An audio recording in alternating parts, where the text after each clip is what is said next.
নমস্কার সবাইকে। আবারও ছোট্ট একটা মিনি ব্লগ শেয়ার করছি। দিনটি ছিল অত্যন্ত পূর্ণময় একটি দিন।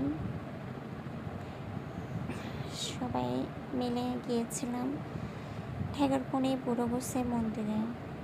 সবাই দেখে সাধুকার সহিত অনুমোদন করুন ও পুণ্য সঞ্চয় করুন।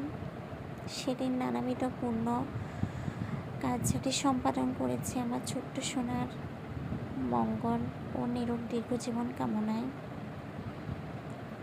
তারই কিছু ধারাবাহিকতায় শেয়ার করছি।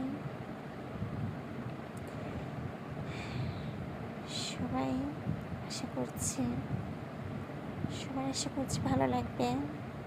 দেখতে থাকুন, পুণ্য সঞ্চয় করুন, জগতের সকল প্রাণী সুখী হোক। সাধু সাধু সাধু।